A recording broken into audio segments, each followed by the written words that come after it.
Bonsoir à toutes et à tous. Bienvenue dans le 47e webinaire du Carré de Paris qui s'inscrit aujourd'hui dans le projet des villes du monde arabe. Ce soir, nous avons le plaisir d'accueillir une jeune chercheuse que certains d'entre vous découvriront ce soir peut-être. Son nom est Rouba Katbe. Elle est architecte de formation et est actuellement en thèse à l'Université de Tours et associée à l'IFPO Beyrouth. Les recherches de Rouba portent sur la fabrique des quartiers informels et leur transformation socio-spatiale à Beyrouth. Elle mène également des analyses cartographiques sur les villes syriennes en guerre. Pour celles et ceux qui connaissent déjà Rouba, vous savez sans doute qu'elle a également réalisé un documentaire tiré de son travail de terrain dans le quartier d'Ozaï à Beyrouth, qu'elle va nous présenter plus en détail ce soir. Mais pour vous donner un petit avant-goût de ce qui nous attend dans la présentation de Rouba, je voudrais vous montrer quelques extraits de son film documentaire sur lequel elle reviendra bien sûr dans la suite de sa présentation. Donc, je vais vous partager rapidement mon écran afin que vous puissiez profiter de cet extrait du film qu'a préparé Rouba.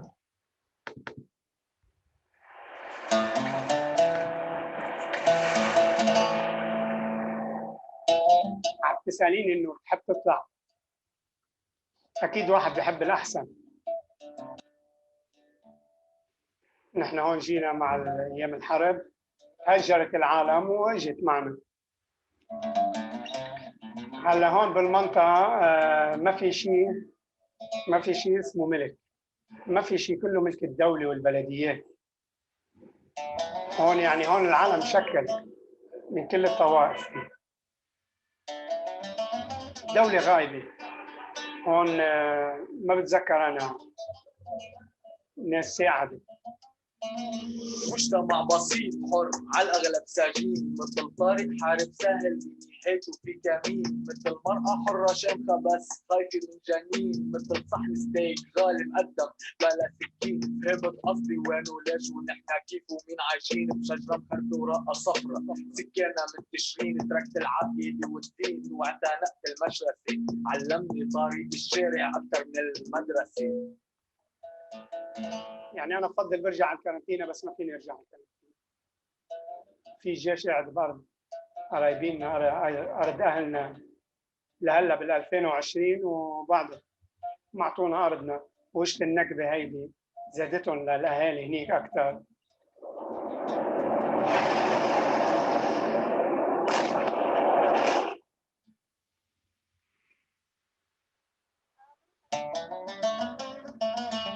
بسمع فرح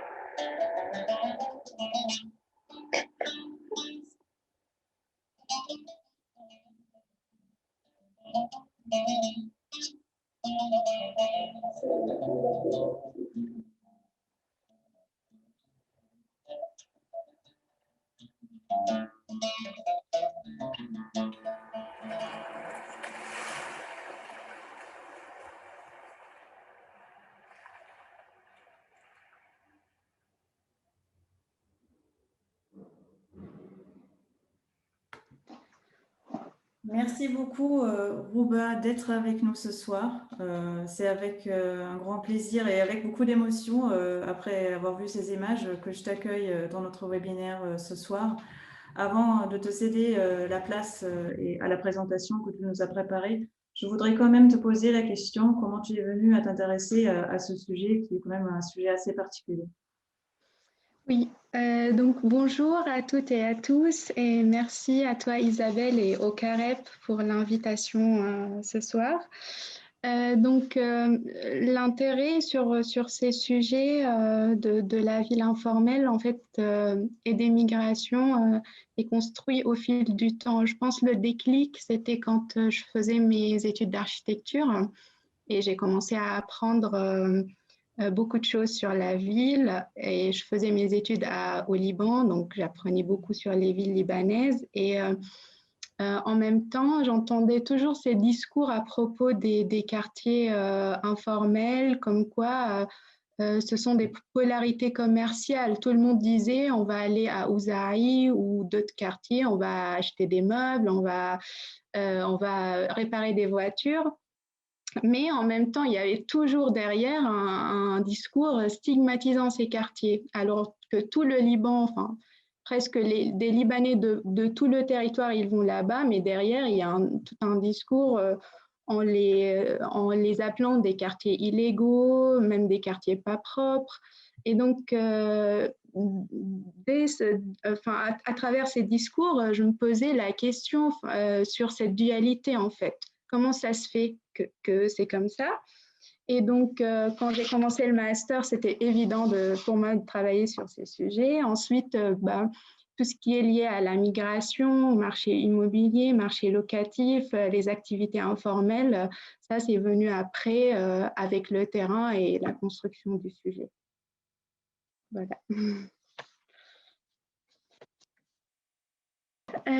Donc, aujourd'hui, je vais vous parler de ces quartiers informels et leur transformation.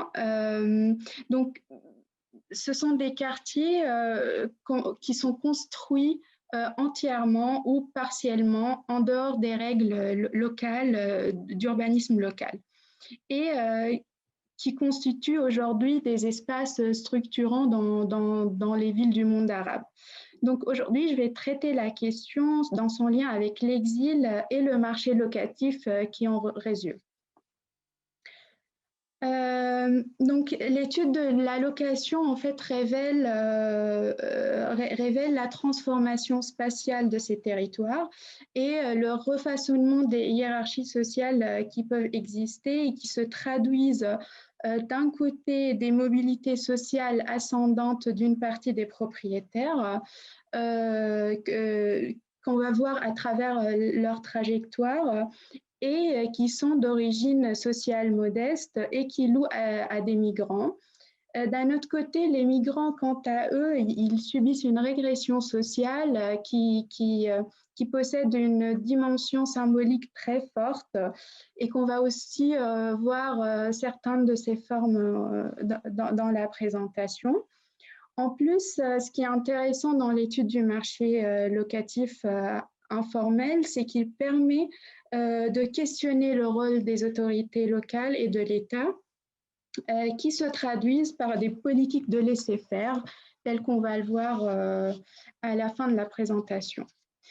Donc, je privilégie ici d'utiliser les termes informels ou non réglementaires pour désigner ces quartiers, pour leur valeur générale à représenter des réalités différentes en termes d'illégalité et d'irrégularité urbaine et en termes d'activité aussi. Alors, les dynamiques que je vais développer aujourd'hui sont issues de mes travaux de thèse, donc s'inscrivent dans mon doctorat que je fais à l'Université de Tours sous la direction de Nora Semoud et le co-encadrement de Valérie Claire à l'IRD. Et ils sont basés sur des enquêtes que j'ai menées entre 2017 et 2020. Et donc, les deux quartiers sur lesquels qui font l'objet de cette présentation sont Ouzaï et Harsh el-Qatil ici.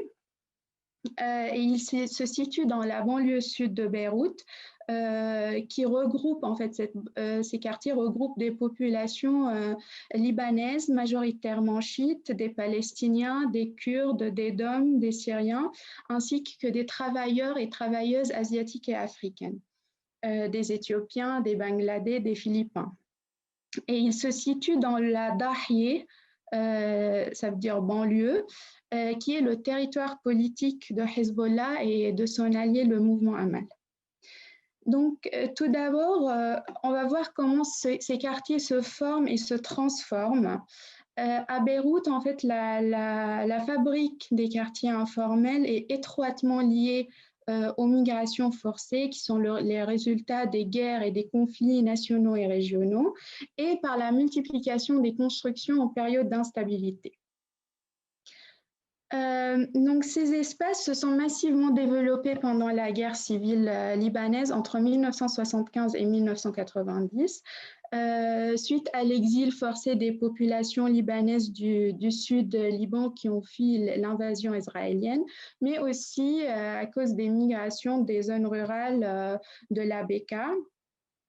Il y a aussi des populations qui se sont déplacées de la banlieue est de la ville à la suite des massacres de Karentina et Tal al-Za'atar qui ont été commis par des factions chrétiennes contre des Palestiniens et des musulmans libanais. Et c'était en 1976. Donc, tous ces déplacements ont contribué à la densification de ces quartiers pendant la guerre civile. Donc là, on voit deux cartes avant et après. Ensuite, après la guerre civile, à partir de 1990, les constructions illégales, donc l'urbanisation s'est réduite considérablement et cela, c'est pour deux raisons. La première, c'est que le retour la fin du conflit, en fait, elle marque le retour du contrôle qui a interdit toutes les nouvelles constructions. Et deuxièmement, il y a beaucoup des habitants qui m'ont dit qu'ils ont arrêté de construire en pensant qu'il allait être relogé et le projet Elissar va avoir lieu. Et donc, le projet Elissar, on voit son périmètre sur la carte. Donc, c'est un grand projet de réaménagement de la banlieue sud-ouest de Beyrouth et qui n'a finalement jamais vu le jour. Donc, l'urbanisation a arrêté de se développer, mais la population n'a pas cessé d'augmenter. En fait, à partir de 1990, donc dans la même période, il y a eu la migration des zones rurales, elle a poursuivi, et il y a eu aussi des migrations de travailleurs syriens qui sont venus au Liban, notamment pour la reconstruction. Et aussi, on a commencé à accueillir des travailleurs et travailleuses asiatiques et africaines. Donc, ces gens-là, nombre d'entre eux, en fait, trouvent à se loger dans les quartiers, dans ces quartiers, et en tant que locataires. Donc, la location aux travailleurs syriens s'est développée dans les années 90 et elle est devenue plus courante pour les travailleuses, surtout femmes éthiopiennes et bangladais et philippins dans ces 10 dernières années. Ensuite, en juillet 2006 aussi, ça marque une période importante de la transformation du quartier. En fait, la guerre de 33 jours était une période d'urbanisation. Donc, le pouvoir et toutes les forces politiques étaient occupées à faire face aux attaques israéliennes en laissant en fait le champ libre à la multiplication des constructions illégales. Donc, le paysage urbain à ce moment-là s'est transformé très vite que les gens me parlent d'avant et d'après 2006. Donc, cette période, elle a permis de construire un capital immobilier. On va voir qui va servir plus tard au développement du marché locatif dans les quartiers. Donc, après, on va voir un petit extrait vraiment très court d'un habitant qui nous explique comment le paysage a changé après 2006.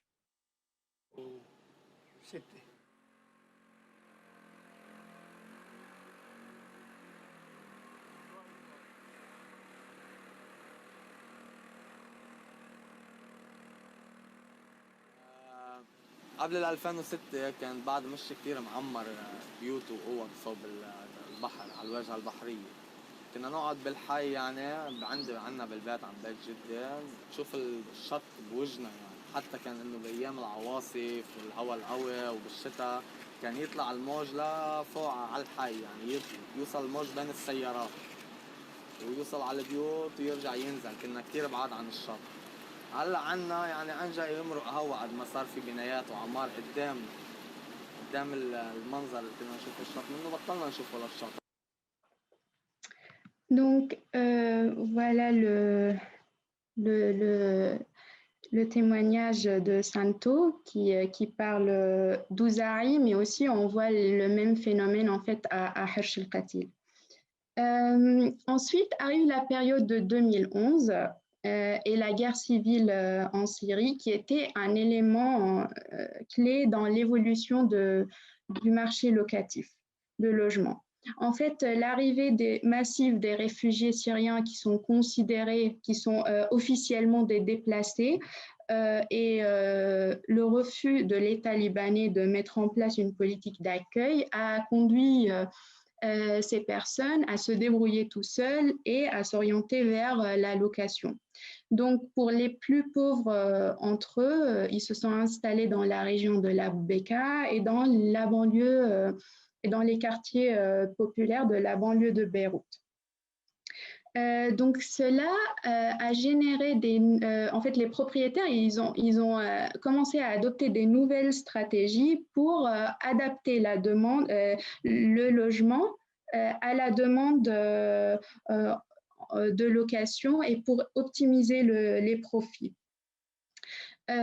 Donc toutes ces migrations ont permis la cohabitation de populations diverses, arrivées au fil de temps et entraînant des transformations du paysage urbain et des sociabilités. En plus, le capital urbain construit par les propriétaires est constitué sur les différentes périodes, couplé aux différentes vagues migratoires, a permis le développement donc du marché locatif informel. Donc, selon un recensement effectué par les municipalités de Orbaïré et Berj-le-Brajné, dont dépendent les deux quartiers Ouzari et Hersh el-Qatil, il y a plus de 50% des biens dans les deux quartiers en location.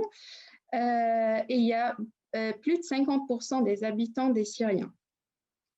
Donc, selon mon enquête, à l'échelle de mon enquête, la majorité des locations se font sans contrat. Donc, c'est pour ça. Et il n'y a pas des règles qui protègent les droits des propriétaires et des locataires. Donc, c'est pour ça que je l'appelle marché informel de la location.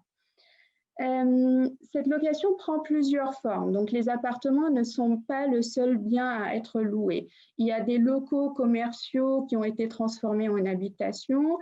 Il y a des propriétaires, et là sur le mot propriétaire aussi, je dis propriétaire parce que c'est des gens qui ont construit dans le quartier, mais ça ne veut pas dire qu'ils sont les propriétaires légaux des terrains. Il y a plusieurs réalités différentes par rapport à la propriété, mais on va appeler propriétaires ceux qui ont construit au départ et qui considèrent la construction comme leur propriété. Et donc, il y a certains parmi eux qui ont divisé leur propre logement en plusieurs parties où ils vont habiter une partie et louer les autres. Il y en a qui ont séparé des chambres pour les louer. Il y en a qui ont aussi loué le toit en installant une construction légère. Et aussi la clientèle visée est variable. Donc, il y a des locations pour des familles, il y a des locations pour plusieurs familles, pour des colocations d'hommes seuls ou de femmes seules. Et quand ces locations sont à destination des réfugiés, ou des travailleurs, la location se fait par tête. Ça veut dire que le coût est défini en fonction de nombre de personnes ou de familles qui habitent le logement. Et donc, c'est une stratégie qui a été développée par le propriétaire pour décourager les locataires à accueillir d'autres personnes. Ce type de location aussi, il est privilégié parce qu'il rapporte plus.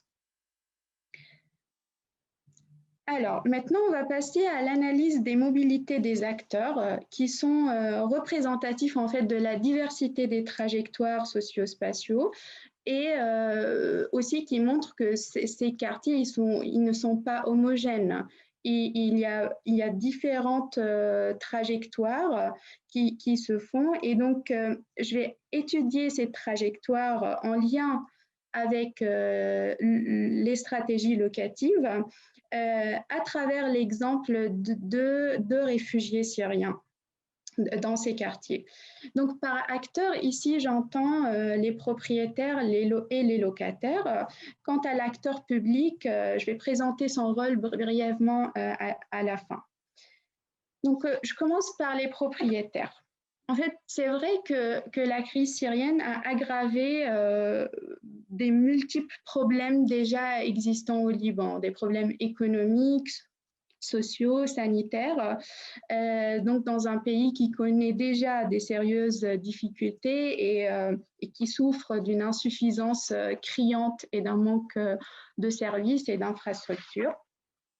Pourtant, cela a été ressenti comme quelque chose de positif. L'arrivée des réfugiés a été ressentie comme positif, comme un phénomène positif pour certains propriétaires, parce que certains d'entre eux, donc dans les quartiers que j'ai étudiés, ils transforment, donc comme j'ai dit, leur logement en plusieurs unités dédiées à la location, et cela va contribuer considérablement à augmenter leurs revenus. Et des fois, il va aller jusqu'à mener leur mobilité sociale, leur ascension sociale, accompagnée particulièrement par ce que je vais appeler l'ascension résidentielle. Donc, pour les habitants, en fait, il est important, pour certains habitants, voire la majorité, il est important d'habiter, d'emménager dans des quartiers planifiés.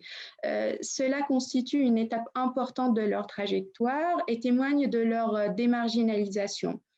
Donc, surtout à Hersh el-Khatil et dans Ouzaï, cette forme de mobilité de propriétaires-bailleurs se banalise. Comme l'explique un habitant, il me dit que depuis l'arrivée des réfugiés syriens, les Libanais ne supportent plus la vie dans le quartier, ils partent louer ailleurs et mettent leurs biens en location à destination des réfugiés. Donc ça, c'est une première forme d'ascension résidentielle, c'est le fait de partir habiter dans des quartiers planifiés. Il y en a d'autres qui restent dans le quartier, mais qui apportent des améliorations considérables à leur habitation, tout en louant d'autres parties de leur immeuble. Et cela, c'est une forme d'ascension résidentielle par l'amélioration du bâti. En revanche, cette ascension résidentielle ne profite pas évidemment à tout le monde de la même façon. Donc, tout dépend déjà du capital spatial et de la capacité de la famille à l'adapter à la location. Par exemple, il y a un interviewé qui loue une partie de sa maison qui m'a signalé, ou j'ai plusieurs aussi enquêtés qui m'ont signalé qu'ils ne peuvent pas partir du quartier parce que le revenu de la location ne le permettait pas. Il y en a d'autres qui ont réussi à partir du quartier, sur quelques années, ils ont commencé par louer une pièce, ensuite 2 pièces, ensuite ils ont décidé de louer toute la maison et partir vivre ailleurs. Donc, pour d'autres encore, la location, elle correspond uniquement à une stratégie de survie. Et c'est le cas d'une habitante de Hajj Latifé qui, du fait de ses ressources très insuffisantes, elle a un appartement de 2 pièces, elle a dû le diviser en deux, donc elle habite une seule pièce et elle a loué l'autre pièce à un couple de réfugiés syriens. Et face à tout ce type de propriétaires, il y a ce que j'appelle les grands propriétaires, qui sont localement appelés des maliks. Donc, c'est dérivé de malik, ça veut dire propriétaire. Et donc, c'est des gens qui possèdent plusieurs propriétés dans le quartier, plusieurs immeubles, et qui ont investi au fil du temps dans la location jusqu'à atteindre une ascension sociale, voire une notabilité. Donc, donc, comme j'ai dit, c'est des personnes qui possèdent plusieurs immeubles et ce statut social qu'ils ont acquis n'implique pas uniquement un revenu important, mais aussi un poids dans le quartier. Et donc, ces gens aussi, ils entretiennent des bonnes relations avec les autorités locales. Et donc, ils ont réussi à construire leur capital sur le long terme. Et avec l'arrivée des réfugiés syriens, en fait, le revenu était en train de croître, en fait, par la location par tête, qui rapporte plus. Donc, il y a toutes ces catégories des propriétaires bailleurs et il y a forcément des propriétaires qui ne louent pas et qui n'apprécient pas du tout l'impact du développement de toutes ces locations sur la vie et leur espace résidentiel et sur la vie du quartier. Donc, pour résumer, ces exemples montrent la variété des trajectoires sociales et résidentielles qu'autorise la location et permettent d'établir une typologie des propriétaires. Donc, il y a les propriétaires sortants dont l'investissement locatif leur permet de sortir de la marginalisation et du quartier. Les propriétaires ancrés qui améliorent leur habitat tout en développant l'espace locatif. Les petits propriétaires qui, eux, réduisent la qualité de leur logement pour des locations qui vont leur permettre de survivre. Et enfin, les grands propriétaires qui possèdent un statut social important. Et bien sûr, il y a les propriétaires non bailleurs. Alors, donc, on observe chez les propriétaires une forte mobilité sociale liée aux revenus tirés de la location. Maintenant, paradoxalement, chez les locataires, on va voir une régression sociale qui porte une dimension matérielle, mais aussi une dimension symbolique très forte. Donc, cette régression sociale chez les migrants, notamment les réfugiés, l'exilé, ceux qui ont fui la guerre en Syrie. Cette régression se traduit tout d'abord par des conditions matérielles d'habitat qui sont souvent précaires et insalubres. Donc, si elle favorise la mise à l'abri de ces réfugiés et d'avoir un toit, mais elle impose de conditions de vie qui sont précaires et dégradantes. Et donc, ça leur empêche de réunir les conditions minimales pour vivre dans les lieux et pour approprier les lieux. Donc, il y a certains nombres des réfugiés qui gardent une distance avec le lieu et ils ne parviennent pas à l'habiter au sens de se l'approprier. Alors, il est toujours possible d'approprier un logement précaire et de le considérer comme sien, mais aussi ce détachement qu'on voit chez les réfugiés se traduit aussi s'explique par un nombre de données matérielles, sentimentales et morales. Et je pense que la plus importante, c'est la difficulté à oublier leur vie d'avant en Syrie. Des lieux qu'ils ont dû abandonner par la force. Et donc, passer à une nouvelle vie représente un défi insurmontable. Et parce qu'aussi, ils ont subi une régression résidentielle, dans le sens où ils sont passés d'un chez-soi en Syrie, un endroit qu'ils ont construit, qu'ils ont investi dans leur lieu peut-être de naissance. Et maintenant, ils passent chez un autre, dans un quartier qui n'a aucune valeur pour eux. Donc, à quoi s'ajoutent des conditions souvent indécentes et aussi notamment un rapport avec le propriétaire qui est un rapport de pouvoir, en fait, tel qu'on va le voir un peu plus loin. Donc, c'est un déclassement social et résidentiel qu'ils ont encore beaucoup du mal à assumer. Et il y a aussi un élément très important. Il y a beaucoup de réfugiés qui considèrent leur situation au Liban comme temporaire et ils comptent tous revenir en Syrie, alors que ça fait 8 et 10 ans qu'ils habitent, qu'ils sont au Liban et ils n'arrivent pas à rentrer chez eux. Donc, ces conditions empêchent les réfugiés d'investir véritablement les lieux. D'un autre côté, l'allocation impose parfois des rapports de force qui deviennent automatiquement problématiques dans le cadre d'une location informelle. Donc, dans l'absence de toute règle qui incite à une égalité de rapport, aujourd'hui, la location génère une dissymétrie des rapports allant parfois jusqu'à la violence. Donc, dans le cas de la location destinée aux réfugiés syriens, il n'y a pas que le rapport propriétaire-locataire qui est en question. En fait, le rapport est beaucoup plus complexe que ça. La location, elle devient une affaire entre propriétaires libanais chiites pauvres, entre guillemets, face à lui, un locataire sunnite, réfugié syrien encore plus pauvre. Donc, plusieurs facteurs ethniques, religieux et sociaux contribuent à creuser les inégalités de rapport entre les deux. Donc déjà, premièrement, les réfugiés sont souvent dans des... En fait, ils n'ont pas institutionnellement les mêmes droits que les Libanais. Et donc, ils sont souvent l'objet de contrôles et de discrimination incessantes. Parfois par les propriétaires, parfois par le voisinage et par les autorités. Et donc, les propriétaires, souvent, ils se voient en position de force et surtout quand le réfugié n'a pas du tout de droit quand il est en situation de clandestinité.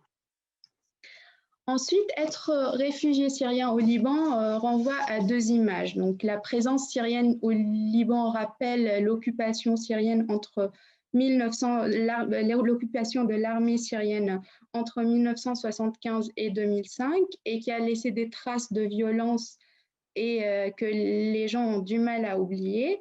Et de l'autre côté, il y a l'image de travailleurs syriens qui sont arrivés à partir de 1990 qui ont une image de population marginale et pauvre.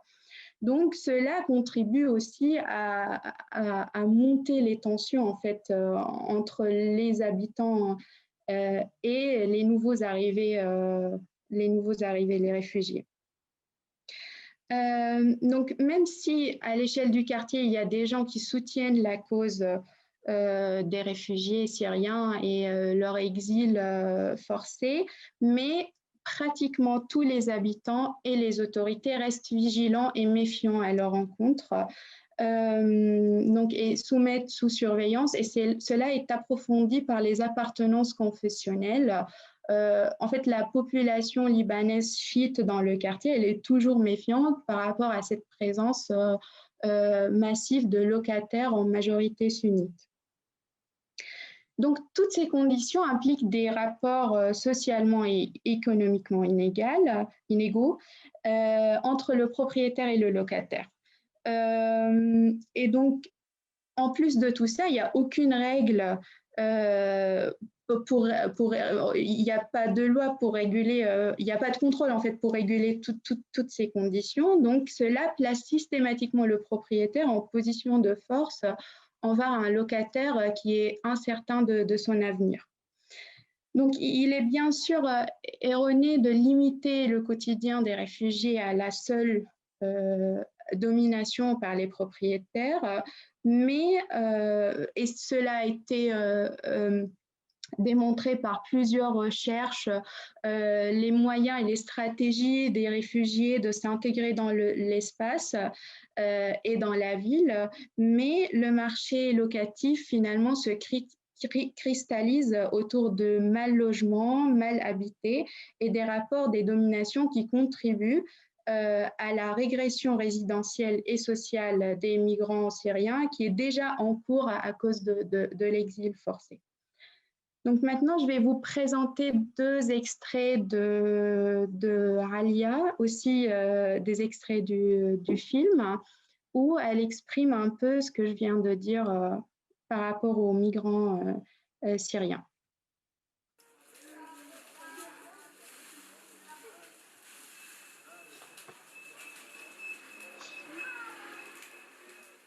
كنا عايشين بالضيعة نخبز الخبز لحالنا ونعبي المي من البير ونشرب ونزرع وناكل من أرضنا عايشين أحلى عيشة بسوريا الحمد لله ولا حدا يقولنا أجارات ولا اشتراك ولا شيء. Donc on passe au deuxième. نرجع بلدنا أكيد نرجع ضيعتنا عادي نرجع نعمر بيوتنا ونقعد بس إن شاء الله يفرجها ويمشي حاله الطريق ويصير تقدرين تروحين وترجعين عادي نروح على بلادنا شو نضل نسويين. Donc après, donc face à toutes ces conditions, l'acteur public adopte une politique de laisser-faire. Donc, il n'y a pas ni à l'échelle de l'État ni à l'échelle locale des dispositifs de régulation qui protègent les propriétaires et surtout les locataires de l'arbitraire de l'informalité. Mais l'État, en fait, n'est pas exclu comme acteur de la fabrique de l'informalité. Donc, en banlieue sud, l'État est le grand absent, c'est vrai, parce que, en quelque sorte, selon un habitant qui m'a dit, l'État elle a cédé la gestion de ces quartiers au Hezbollah et à ses organisations. Donc, à mon sens, l'examen du marché locatif informel est étroitement lié au maintien du caractère informel des quartiers, de ces quartiers et des activités qui s'y déroulent. Et la tolérance des pouvoirs locaux renvoie sans doute à leur volonté de contrôle de ces territoires et l'absence de l'État correspond à la nature néolibérale de son fonctionnement. Donc ces questions, on peut en revenir dans la discussion peut-être plus tard. Mais pour finir, je souhaite aborder deux pistes de réflexion qui questionnent en fait le devenir des villes informelles au prisme de ce marché locatif informel et des stratégies développées autour de la location. Donc aujourd'hui, la perception des habitants stigmatise ces quartiers, donc, qui sont déjà stigmatisés, mais aujourd'hui, ils sont associés à la présence des réfugiés et des travailleurs pauvres. Avec le départ d'une partie non négligeable en fait des propriétaires.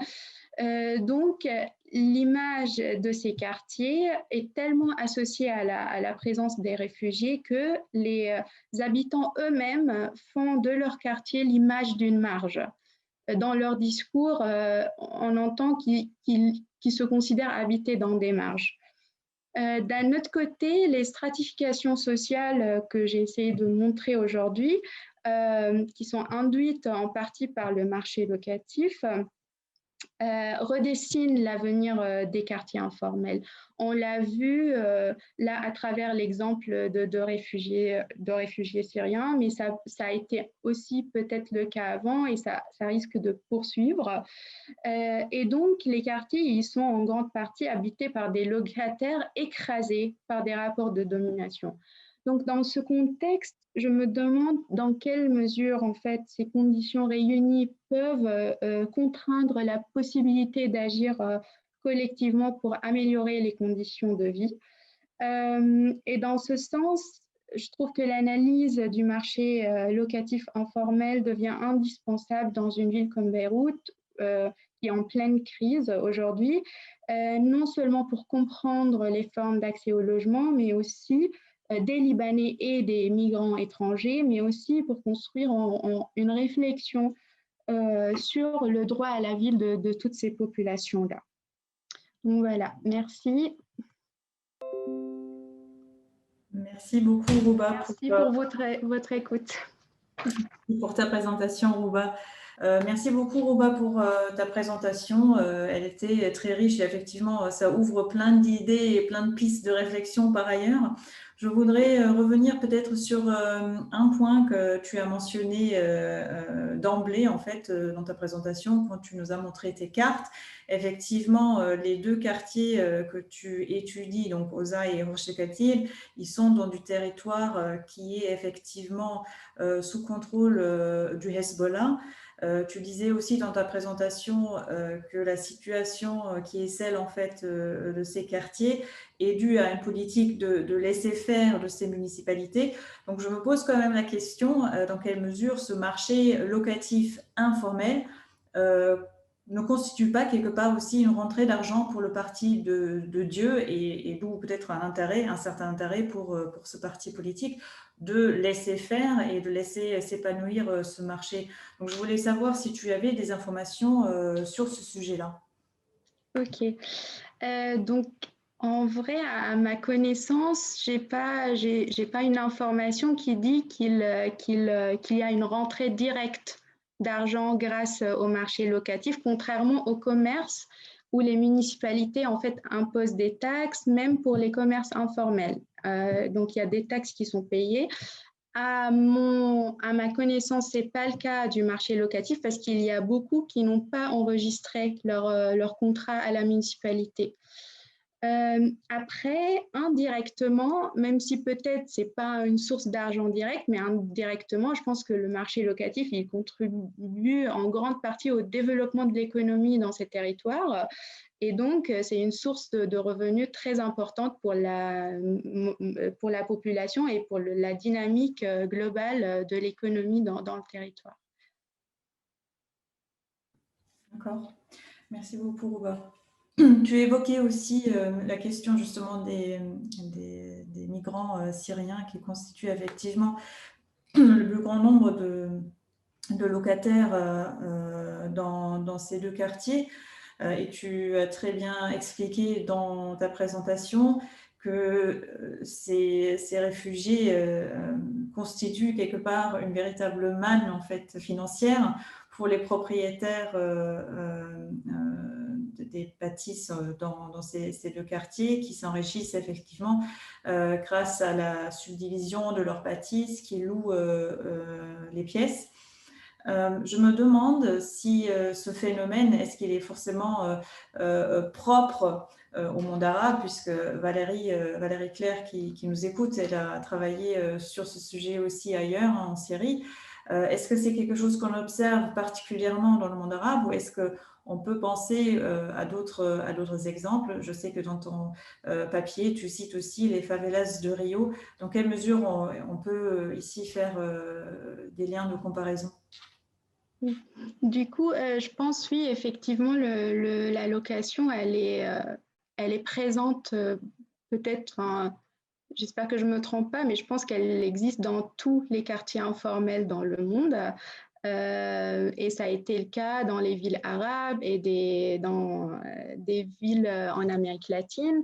Et plusieurs recherches ont montré comment la location, elle existe dès les premières installations, en fait. Donc, dès le début, c'est une stratégie qui peut être développée comme le commerce, comme les gens qui construisent un local commercial, des fois avant de construire leur propre logement. Donc, pour s'assurer qu'il y a un revenu, la location est une stratégie développée dès le départ et qui évolue avec le temps. Et les stratégies, il y a en Afrique du Sud, je pense, les gens, ils construisent dans leur jardin des cabanes pour les louer.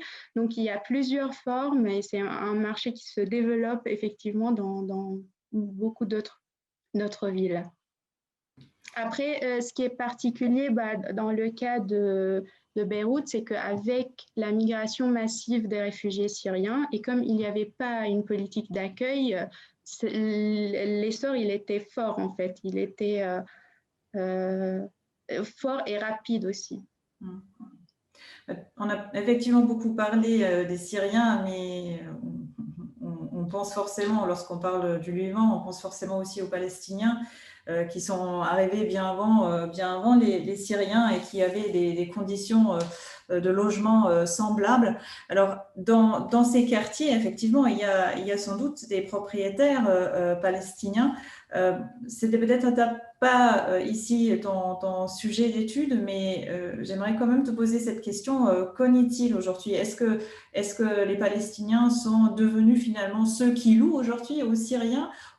Et surtout, peut-être pour pousser la réflexion un peu plus loin, vu qu'ils ont connu ces mêmes conditions, quelle est leur relation aujourd'hui face à la situation des Syriens? Est-ce qu'il y a une certaine empathie? Est-ce qu'ils se disent on ne peut pas les accueillir comme nous, on a été accueillis? Ou est-ce que c'est juste l'argent finalement qui prime? Oui, après, alors, enfin, dans le cadre de mon enquête, en fait, les Palestiniens que j'ai rencontrés dans le quartier sont effectivement des propriétaires. Donc, ils font partie de l'ancienne génération dans le quartier. Et ils sont, pour les habitants, c'est vraiment l'ancienne génération. Ils font partie de la famille, de ce village. À la base, les gens, ils me disent souvent, enfin, c'était un village. Donc, ils font partie de cette communauté. Et eux, en termes de pratiques, ils ont les mêmes pratiques que les Libanais. Pour les propriétaires. Après, il y a une partie, il y a des Palestiniens locataires, c'est surtout des jeunes couples qui sont mariés récemment, qui viennent louer ici, mais aussi c'est des personnes en fait qui fréquentaient le quartier avant. Donc, c'est des gens qui sont anciens, qui sont venus anciennement à Beyrouth et qui fréquentaient le quartier parce qu'ils avaient des amis et donc ils font partie aussi du quartier. C'est pas des étrangers, c'est pas complètement des étrangers qui arrivent comme le cas des réfugiés syriens. Donc, ils n'ont pas du tout le même vécu dans le quartier. Après, par rapport à l'empathie, je trouve ça frappant parce que c'est pas que les Palestiniens qui ont eu le même vécu, même les Libanais qui ont dû se déplacer par force de Beyrouth ou du Sud, eux aussi, ils ont des histoires de vie très, très dures. Donc, voilà, je pense qu'ils ont passé ce cap et maintenant ils essayent juste de survivre. Et donc, oui, l'empathie, enfin, ça existe après. Enfin, tout le monde, bien sûr, il a de l'empathie envers cet exil, mais bon, la location, elle demeure importante pour eux. D'accord. Ça me permet d'enchaîner avec une question que j'avais pour toi aussi au sujet du terme que tu utilises, puisque tu parles quand même de zone informelle, d'urbanisme informel dans tes recherches pour qualifier notamment ces quartiers-là. J'avais, il n'y a pas longtemps, fait un entretien en 5 questions avec la chercheuse Lana Salman du Belfer Center de l'Université de Harvard. Et je trouvais ça intéressant parce que elle disait dans une de ses réponses préférer finalement le terme d'urbanisme populaire à celui de l'urbanisme informel. Et quand je lui ai posé la question pourquoi, elle m'a dit parce que ça fait mieux écho à l'idée qu'une économie populaire existe en fait dans ces quartiers et donc à l'idée qu'il y a aussi dans ces quartiers une création de richesses et de valeurs par les habitants de ces quartiers qui ne sont pas forcément les valeurs qu'on trouve dans le parc formel. Ce sont d'autres valeurs, mais c'est quand même une richesse qui est créée dans ces quartiers. Alors, je voulais avoir un peu ton sentiment par rapport à cela. Pourquoi tu préfères finalement parler d'urbanisme informel plutôt que d'urbanisme populaire? Est-ce que tu considères que finalement dans ces quartiers la misère entraîne la misère ou est-ce que tu vois aussi la création d'une richesse et des valeurs peut-être alternatives? Donc oui, effectivement, il y a des compétences, comme on dit sur les villes du monde arabe, il y a des compétences chez ses habitants, il y a des capacités, il y a du potentiel. Donc effectivement, ces richesses se créent et se transforment avec le temps. Mais après, le sujet des notions et des termes, ça reste un grand débat, je pense, et Valérie peut-être peut appuyer ce que je dis. Donc, il n'y a pas que les termes informels ou non réglementaires ou populaires. On peut parler de quartier spontané, de illégal, irrégulier, de bidonville même. Et il y a aussi les termes locaux. Comme au Liban, on dit populaire, sha'bi, et on dit ashwa'i, aléatoire. Il y a aussi, j'ai vu récemment un terme émerger, je le vois moins dans la littérature, mais avec l'intervention en fait, des organisations humanitaires, on parle beaucoup de quartiers négligés. Donc, c'est un terme aussi qui porte une dimension militante. Donc voilà, il y a beaucoup de termes et je pense que ça se comprend dans le sens où ces quartiers ne sont pas du tout homogènes et ne sont pas identiques. Donc ça se comprend qu'il y a différents termes pour les désigner. Et donc je pense qu'il faut surtout, pour les appeler, il faut se baser sur le contexte local de leur formation et transformation. Et de mon côté, en fait, j'emploie le terme informel, comme je l'ai dit, pour sa valeur générale, à représenter toutes ces réalités différentes d'illégalité, des constructions et des activités, mais aussi parce que le terme informel me permet aussi d'interroger le rôle de l'État et son rôle dans le maintien en quelque sorte de cette informalité. Donc, ça dépend aussi de l'angle avec lequel on traite le sujet. Merci beaucoup, Rouba. Tu nous as aussi beaucoup parlé ce soir finalement de la mobilité sociale de certains habitants de ce quartier. J'aimerais peut-être là, avec ma question, revenir un peu sur un autre point qui rejoint un peu quand même cette mobilité sociale, qui est celui de la politisation en fait, des acteurs qui habitent ces quartiers informels. Parce que la fabrication urbaine, et ça on le sait, il y a différentes recherches qui appuient cela, elle peut aussi politiser les acteurs dans les zones informelles. On le voit en Tunisie, il y a des cas où les propriétaires bailleurs, ils sont constitués en groupe pour imposer un candidat aux élections municipales, par exemple, dans le but de protéger sans doute leur intérêt économique, mais c'est quand même quelque part aussi une forme de s'engager politiquement. Est-ce que tu observes des stratégies similaires dans le cas de tes études à Osaï et Orchekatil, ou est-ce que la présence quelque part du Hezbollah ne permet pas une politisation alternative à celle du parti chiite? Alors, en fait, c'est clair que le territoire, il est fortement politisé. Et donc, le contrôle, il est pris par le Hezbollah et qui est officialisé à travers les municipalités qui le représentent. Par contre, le rapport entre le parti et la population ne se limite pas à la seule domination, en fait. C'est plutôt un rapport de négociation parce que, évidemment, l'un dépend de l'autre.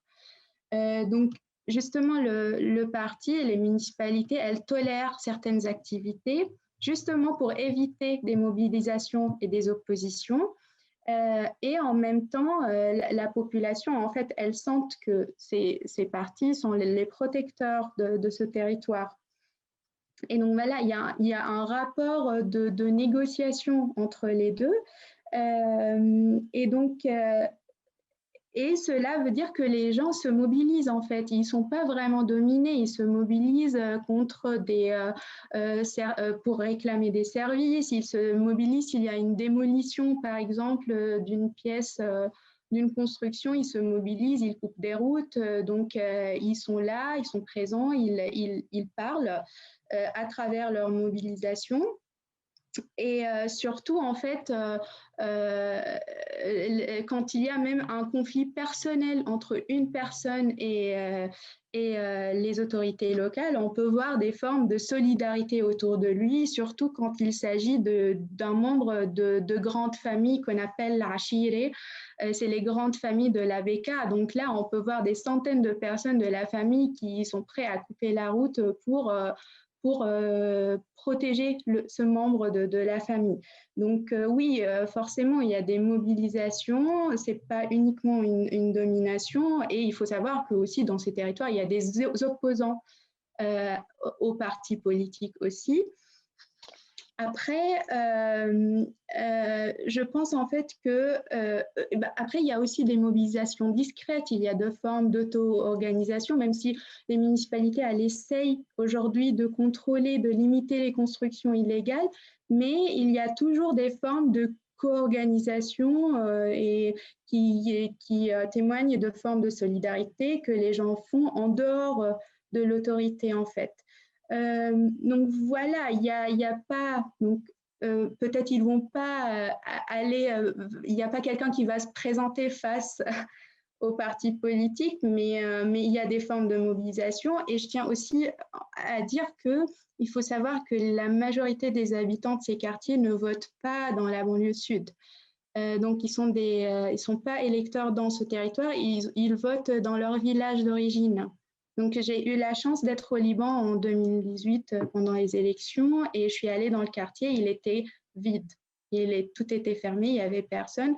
Donc, ça aussi, c'est un élément à prendre en compte en ce qui concerne la politisation du territoire.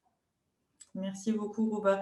Je me permets de te poser encore 2 questions et après, je vais prendre les questions du public parce qu'il y en a pas mal, je vois. On a vu les photos que tu nous as montrées, donc certaines que tu as prises lors de tes recherches du terrain, d'autres qui proviennent du documentaire. On voit souvent sur ces photos des hommes. Donc, une autre question que je voulais te poser, c'est quelle est la place en fait des femmes dans ces quartiers informels? Oui. En fait, c'est vrai que, en général, c'est l'homme qui est le chef de la famille quand on parle d'une famille, mais il y a plusieurs formes d'émancipation des femmes. Des fois, c'est elles qui sont chefs de la famille, c'est elles qui tiennent la location, le commerce. Et aussi, on voit une forme très intéressante d'émancipation de la part des migrantes, des femmes étrangères. Soit les travailleuses, soit les réfugiés. Donc, elles sont là, elles sont présentes et on les voit dans le quartier, en fait. Donc, ce n'est pas l'image qu'il n'y a que les hommes dans le paysage. Les femmes, elles sont là, elles sont dans le commerce, elles sont dans la rue, elles ont une mobilité aussi. Après, c'est vrai que pour mon enquête, je ne sais pas si ça peut être représentatif de la situation, mais quand c'était des Libanais, j'ai enquêté plus avec des hommes et quand c'était des étrangers, j'ai plus enquêté avec des femmes. Donc, je pense que c'est lié en partie à l'absence de l'homme en journée parce qu'il travaille, mais aussi peut-être à des situations de clandestinité où l'homme, il essaie en fait de ne pas trop se présenter. Donc, et dans ce cas, c'est la femme qui s'occupe de la famille. Moi, je travaillais aussi avec une ONG où c'était surtout une ONG pour l'éducation des enfants et c'était surtout notre communication, elle était surtout avec les femmes. D'accord. Merci, Rouba. Et une dernière question de ma part et après, j'ouvre aux questions du public qui concerne un peu la représentation de ces quartiers dans la société libanaise. Parce qu'effectivement, pour y avoir vécu aussi un peu, le quartier de Louza et aussi de Roche-el-Khatil, ils n'ont pas forcément bonne presse dans la société libanaise en général et surtout béroutine en particulier. Est-ce que y habiter, donc je pense que ma question elle est un peu bancale, mais est-ce qu'y habiter ne signifie pas déjà d'emblée une exclusion sociale et une exclusion sociale qui peut-être est aussi là pour le coup dédoublée d'une stigmatisation dont tu nous as déjà parlé, le fait qu'il y a dans ces quartiers beaucoup de réfugiés, beaucoup de travailleurs immigrés. Donc comment la société libanaise accueille tout cela? Donc, je pense que la stigmatisation, elle est présente dès le début, dès la guerre civile, peut-être même un peu avant, parce que, par exemple, Ouzaï, c'était une plage paradisiaque, c'était une destination touristique, et je pense qu'on a commencé à associer l'image négative dès les premières installations de migrants pendant la guerre. Cette image de l'associer à la présence des réfugiés et des travailleurs étrangers, elle est récente, elle est plus récente et elle est plus grave parce que, comme je l'ai dit, les habitants eux-mêmes, les anciens, ils font de leur propre quartier l'image d'une marge. Donc, pas que les extérieurs au quartier. Et donc, je pense sûrement habiter dans ces quartiers signifie une forme d'exclusion. C'est un territoire qui est marginalisé. Et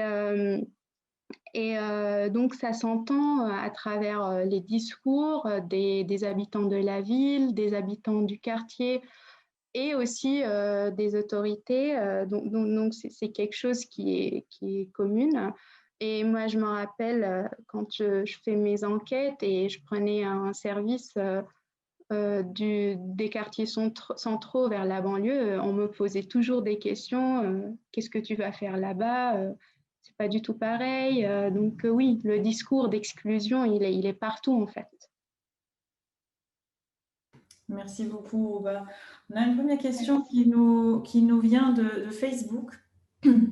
Et d'abord, la personne, elle te remercie pour ta talentueuse intervention. Et elle souhaite, ou il souhaite, je ne sais pas d'ailleurs, savoir comment tu expliques que ce type de location informelle a pris le pas sur les promoteurs immobiliers touristiques dans un lieu aussi privilégié sur le littoral. En fait, oui, parce que après la guerre, donc il y a eu toutes les installations illégales pendant la guerre. Ensuite, après, il y a eu le projet Elissar. Donc, c'est aussi Valérie Claire qui a fait sa thèse sur ce projet. Donc, le but de projet, c'était de reloger toute la population et de construire justement, parce que comment dire, c'est très stratégique en fait l'emplacement du quartier. Donc, sauf que il y a eu beaucoup de négociations autour de ce projet entre Rafik El-Hariri, qui était Premier ministre à l'époque, et les partis politiques. Et donc, finalement, le projet n'a pas vu le jour parce qu'il y a une force politique qui est là.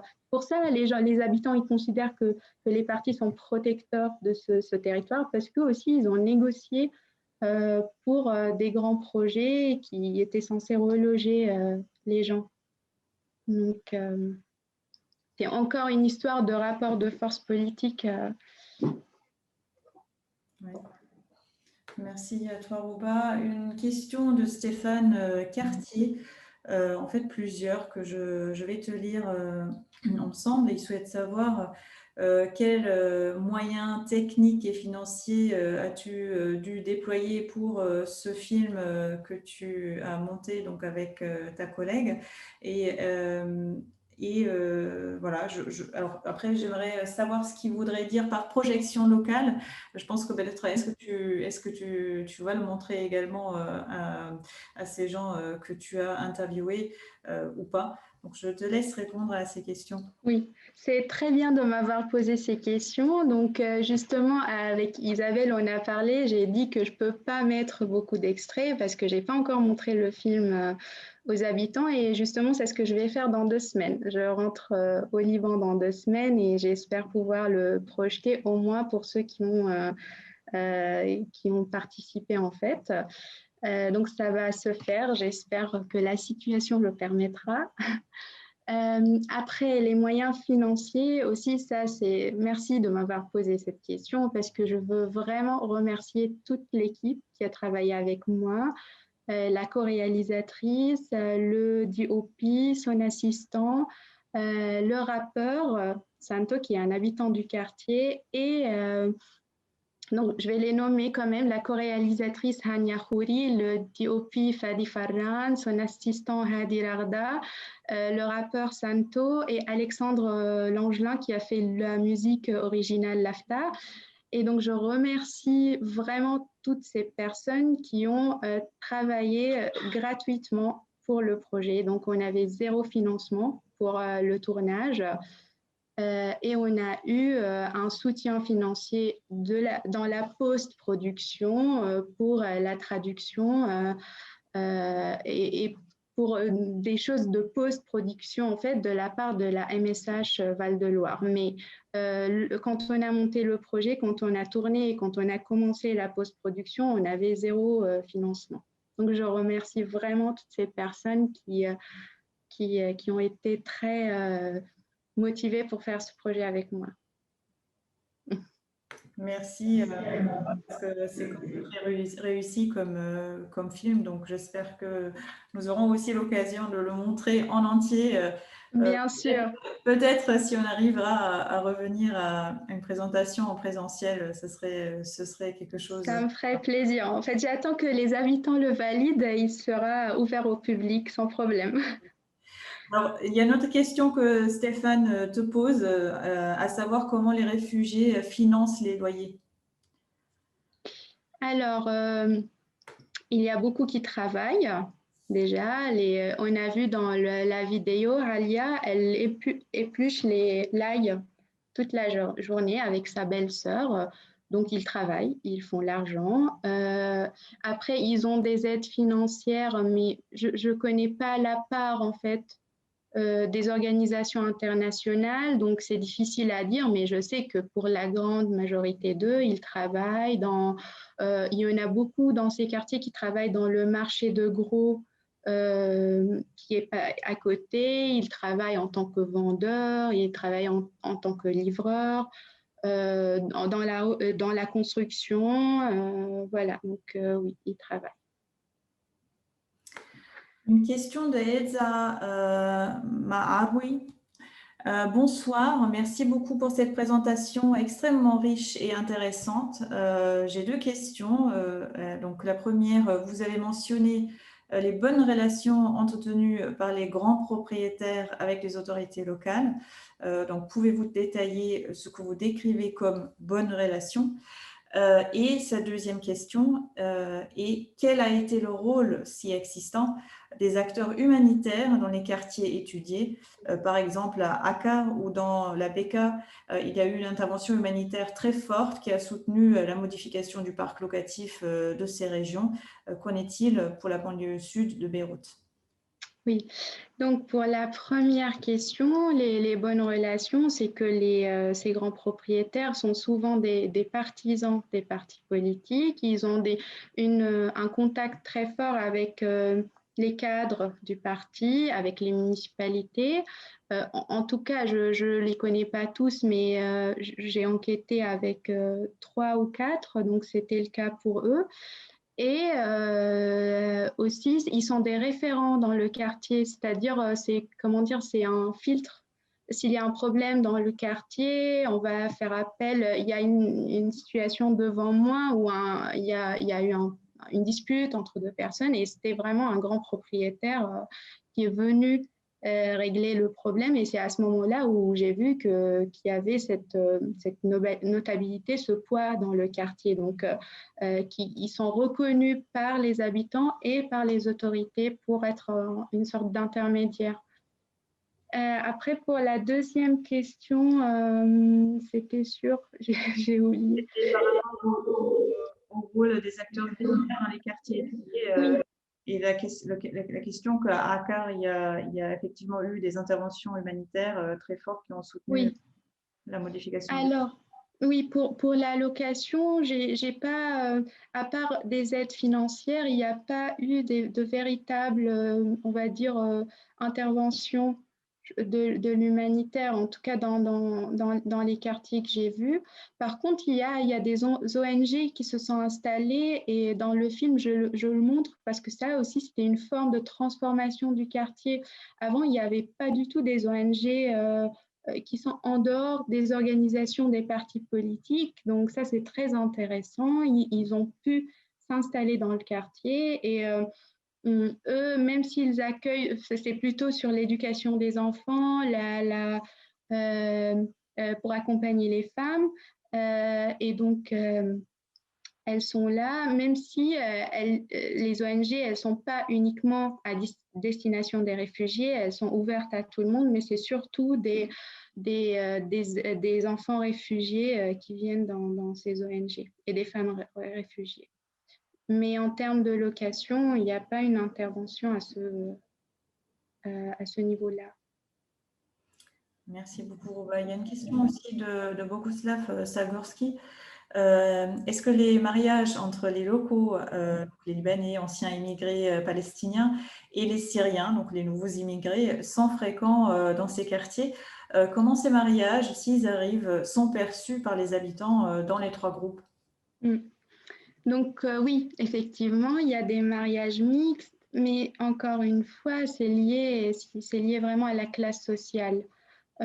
Plus on va dans les noyaux précaires, plus ces mariages mixtes ils vont exister, et pas que entre Libanais et Syriens et Palestiniens, mais aussi il y a beaucoup de mariages entre hommes libanais et femmes éthiopiennes et du Philippines. Donc oui, effectivement, il y a beaucoup de mariages mixtes, mais aussi c'est difficile à mesurer. De toute façon, tout est difficile à mesurer dans ces quartiers parce qu'il n'y a pas de chiffres, mais j'ai remarqué ça plus dans les noyaux précaires, en tout cas. D'accord. Merci pour ta réponse. Et encore une question de Stéphane Cartier concernant les élections municipales. Ont-elles plusieurs listes concurrentes ou bien une désignation de liste unique? Pardon, je n'ai pas entendu. Alors, il demande par rapport aux élections municipales, est-ce qu'elles ont plusieurs listes concurrentes dans ces quartiers ou est-ce qu'il s'agit d'une désignation de liste unique?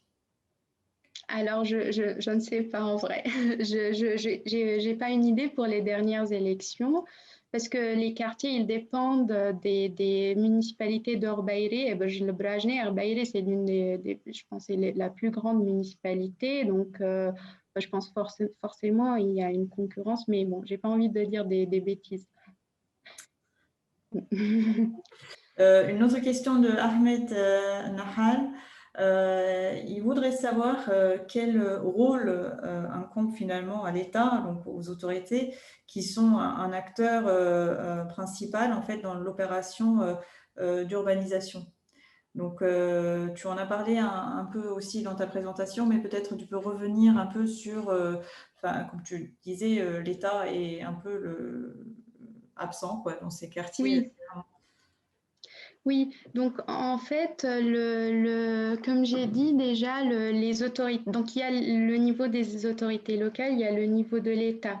Donc, comme j'ai dit, les autorités locales, ils tolèrent certaines activités parce que pour éviter ou bien pour garder cette bonne relation avec leurs partisans.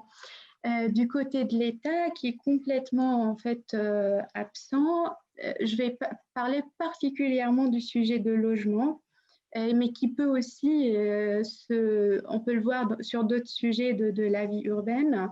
En fait, au Liban, le sujet du logement, c'est le grand absent du débat politique et public. Donc, on ne parle pas de logement, de l'accès au logement et encore plus le logement social. Ça, on n'en parle jamais. Je pense même les gens, alors il y a des droits en fait par rapport à ça au Liban. Je pense que les habitants, ils ne se rendent pas compte qu'ils peuvent réclamer un logement, d'être bien logés. Donc, c'est un sujet vraiment qui est, comment dire, qui n'est pas présent dans le débat.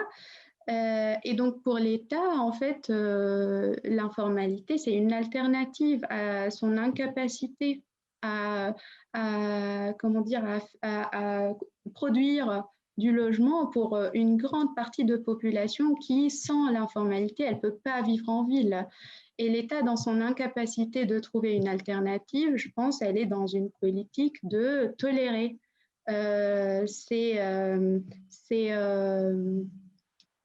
habitations, en fait, pour pouvoir loger les gens qui sont incapables d'habiter le marché formel qui est spéculatif et qui n'est pas du tout abordable au Liban, à Beyrouth plus particulièrement.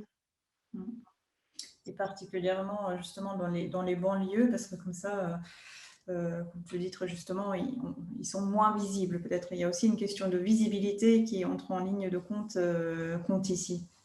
Je voulais encore te poser une question concernant cette fameuse loi dont on avait rapidement parlé, cette loi 11-614 de 1969, qui était là pour réguler l'accès légal aux fonciers de tous les étrangers, en fait, y compris d'ailleurs des réfugiés au Liban. on peut quand même se poser la question si cette loi n'est pas aussi quelque part à l'origine de l'informalité ou qu'elle ne l'augmente pas quelque part. Parce qu'elle cause finalement aujourd'hui beaucoup plus de problèmes qu'autre chose. Tout à fait. En fait, cette loi, il y a eu un amendement en 2001 sur cette loi qui est clairement, qui donne plus de droits d'accès à la propriété pour les étrangers, ce qui n'était pas le cas avant. Mais en même temps, il dit, il est très discriminatoire par rapport aux Palestiniens. En fait, dans ce contexte, forcément, en fait, quand on interdit des gens qui sont présents dans un pays d'avoir accès à la propriété, forcément, ils vont s'orienter vers l'informalité qui peut prendre plusieurs formes. Donc oui, effectivement, c'est ce genre de loi en fait qui crée l'informalité.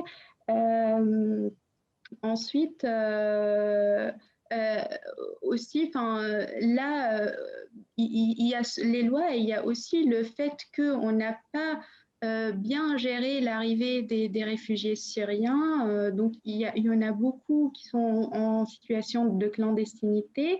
Et ça a été aussi fait grâce à des nouvelles règles qu'on a fait, dont je ne me rappelle plus les dates et les décrets, en fait, mais qui ont fait qu'on trouve beaucoup de Syriens dans de cas de clandestinité et même des travailleurs, des travailleuses éthiopiennes et bangladais. Et donc, oui, forcément, tous ces gens qui se trouvent dans des situations clandestines, ils ont droit à rien, ni à signer un contrat, ni à l'accès à la propriété. Et aussi, beaucoup d'entre eux se sentent protégés dans ces quartiers parce qu'il y a moins de contrôle, il y a moins de présence policière. Donc, c'est un lieu qui le protège, en fait. Merci beaucoup, Rouba, pour cette réponse. Je me permets de te poser une toute dernière question avant de te laisser partir et aussi notre public qui nous a suivis ce soir. On sait tous, on a eu aussi un webinaire il y a quelques semaines avec Joseph Maïla qui a tenté de répondre à la question où va le Liban. Effectivement, le Liban a traversé une grande crise financière, sociale, politique depuis maintenant plus d'1 an. Ma question pour toi, c'est comment vois-tu l'avenir en fait de ces quartiers face à un Liban qui s'enfonce de plus en plus dans une crise à laquelle on a un peu de mal à voir en fait la lumière à la fin du tunnel en fait. Oui, ça c'est clair, on a trop du mal à voir la fin de tout ça, mais effectivement, la crise, elle était extrêmement grave sur toute la population, sans exception, je pense, à l'exception des dirigeants. Et elle était encore plus grave sur les habitants de ces quartiers. La pauvreté, elle s'est accentuée. Et donc, en tout cas, en ce qui concerne mon sujet, donc autour des migrants et de marchés locatifs, quand j'ai fait mon dernier terrain, donc pendant la crise l'année dernière, il y a beaucoup de locataires qui m'ont dit que les propriétaires sont tolérants, ils ont baissé les loyers et ils sont plus souples, plus flexibles sur les paiements. Donc, on peut voir des formes de solidarité, ce qui n'est pas nouveau dans ces endroits. D'un autre côté, ça peut créer l'effet inverse, où il y a beaucoup de Libanais, par exemple, qui se disent que les Syriens, ils profitent toujours des aides financières étrangères en dollars. Ce n'est pas le cas de Libanais, donc ils se sentent moins soutenus que les Syriens et ça ne fait que renforcer les rapports de force et de discrimination. Et il fait que certains propriétaires augmentent le loyer en disant que maintenant, ils gagnent mieux que nous. Donc voilà, c'est à double tranchant en fait dans ces quartiers. Après, sans vouloir romancer la situation, mais je pense que dans ces quartiers, il y a toujours des ressources Par exemple, je pense on peut imaginer, j'ai pas enquêté sur ça, mais on peut imaginer des nouvelles formes en fait qui peuvent émerger. Par exemple, une nouvelle clientèle qui a maintenant du mal à acheter et à aller en ville, qui va s'orienter vers ces quartiers. Alors, je ne dis pas que la situation est très grave pour eux, pour les commerçants, pour tout le monde, mais on peut imaginer qu'ils peuvent constituer à un certain point une ressource pour les habitants de la ville qui ne peuvent plus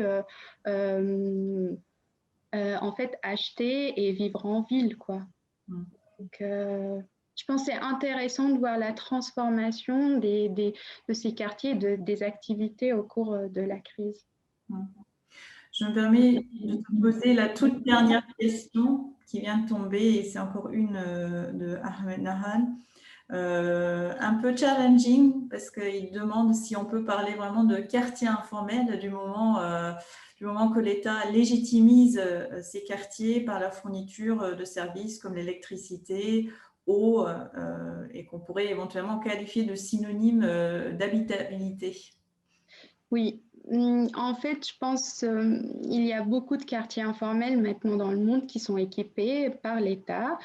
Mais en fait, le grand problème reste la sécurité foncière, en fait. C'est des gens qui sont tout le temps en insécurité, dans l'incertitude. Donc, c'est ça la grande question à poser dans ces lieux. Et moi, ce que j'essaye de poser dans ma thèse, c'est les formes d'inégalité que ça présente, en fait, avec toutes les nouvelles population qui arrive, qui n'a plus accès à la propriété comme ceux qui sont arrivés au début sur des terrains vacants qui ont pu peut-être squatter, peut-être acheter illégalement ou peu importe la forme de leur installation, mais qui ont maintenant une propriété, même si elle est incertaine, mais il y a les nouveaux qui n'ont pas ce choix maintenant. Ils sont contraints de louer et ça creuse les inégalités et tout ça, l'État ne l'a pas pris en charge. Donc, je pense qu'il reste informel et il reste